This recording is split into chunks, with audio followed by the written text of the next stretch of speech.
After replaying Kingdom Hearts to capture footage for my last video, I had the urge to give Kingdom Hearts 3 another try. When the game was released in 2019, I had high expectations, and my excitement got the better of me. At the time, I didn't think the game was all that fun. Three major factors affected my poor experience with Kingdom Hearts 3. First, as I previously mentioned, my expectations were just too high.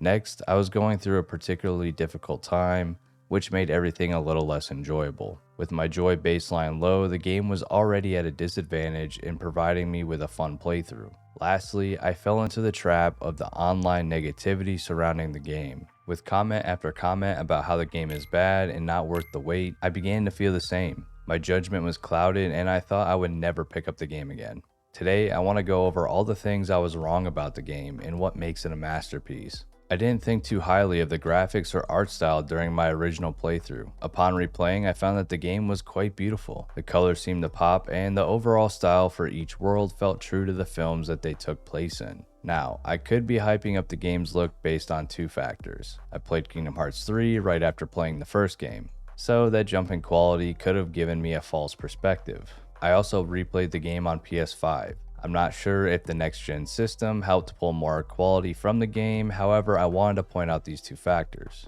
Whether or not these gave me a false experience, I still stand by the fact that I found the game looked amazing all the way through. I think the pool of worlds brought in for Kingdom Hearts 3 gave it such a great look. Pixar films have always been my favorites regarding the Disney catalog, so to experience these familiar worlds in Kingdom Hearts was fantastic. My two favorites out of the lineup were Toy Box and Monstropolis. Running around Andy's room as an action figure Sora and Screamfloor as a monster version of Sora were my favorite experiences. The gameplay of each world matched the theme of each one, however these two showcased this the best. Now I'm not a fan of mechs or mech style gameplay, except in this game. Running around a toy store as an action figure, then jumping into remote controlled robots to fight Heartless just, as they say, hit different. There's a variety of mechs to use in combat, each with a specialty that allows players to have their own style, even within the seemingly limited gameplay mechanic.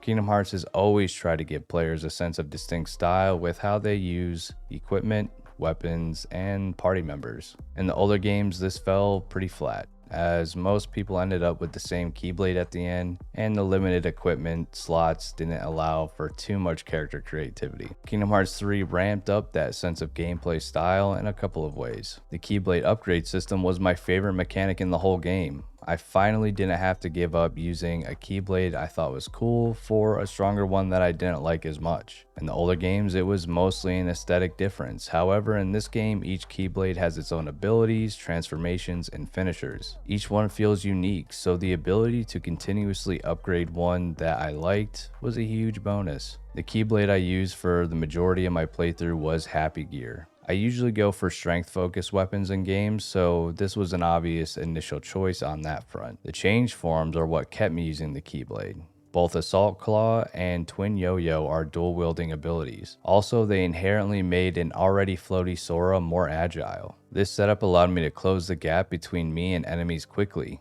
and the overall movement felt great. Another great change to combat is the new party system. Before, the player would have to swap out either Donald or Goofy for the main character of each world, leaving them with only 3 characters in the party. Now, Donald, Goofy, and the main characters all join the party. This remains true for the worlds that have multiple main characters, like Monstropolis for example. Both Mike and Sully join Sora and friends, giving the player a party of 5. The best feature of this party system is that Sora and the other 2 half-pints each get more armor and equipment slots than in previous games. This allows players to flesh out each character build, making a strong party overall. These larger parties are only possible thanks to the bigger and more open maps of Kingdom Hearts 3. In previous games, the maps were relatively cramped and a bit confusing to traverse at times. This new map style clears up all of those issues. There is plenty of room for large-scale combat and makes the new attraction command worth using. These large-scale magic attacks are a fun way to switch up combat and deplete a large enemy's health bar or destroy a horde. There are 6 attractions altogether. Sora's location will determine which of the 6 get summoned. I found these commands to be fun in certain situations and helpful when I wanted to get through a horde quickly, but I did get tired of them for the most part. In fact, there were plenty of times when I decided to avoid using them altogether, especially when it was just the same one over and over again. I will say the mountain coaster is by far the best one out of the bunch. Probably because it was only used twice, and both times it was set aside for big events like fighting the Rock Titan at the start of the game. Even though the game isn't open world, some of the maps make it feel that way. One of my favorites to run through is Kingdom of Corona, which is based on the film Tangled. The lush green forest was visually pleasing and gave the map a seemingly open space. There were small side caves to explore, various paths to traverse, and cliffs to climb. All of these features made the world feel bigger than it actually was.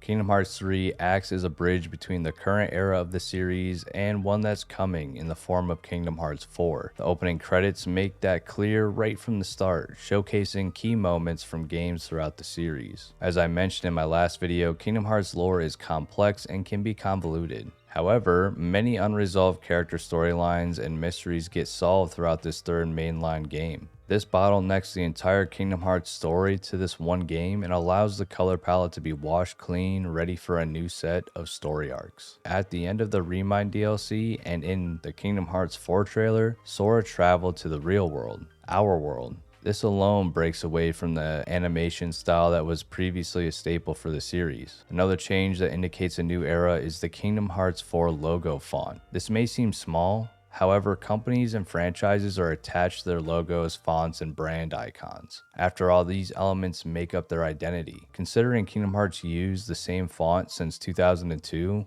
a change wouldn't be decided on a whim. It has a purpose. I have a few speculations on why the font changed and what worlds we will see in Kingdom Hearts 4. I think the font change is a response to the possibly new Disney IP that will appear in the game. Given the new art direction of Sora in our world, my gut tells me that the worlds we will visit belong to some of Disney's live action films. The Star Wars universe is one such world that everyone online has speculated on. In true internet fandom fashion, this assumption is based on a single frame from the trailer. I think there's a possibility that we can also return to Pirates of the Caribbean. Kingdom Hearts 3 showcased a more realistic setting and animation style for not only Sora, but for Donald and Goofy as well. This is important because at the end of the Kingdom Hearts 4 trailer, we see Donald and Goofy meet up with Hades in what I assume will be their search for Sora. I have a feeling these two will somehow find a way to reach Sora in either our world or at least a similarly realistic one. Some people assume that maybe this change was a breakaway from Disney. However, Disney owns Kingdom Hearts, which means there can be no Kingdom Hearts without Disney. So I uphold my belief that we are simply moving towards a more high-profile live-action IP set.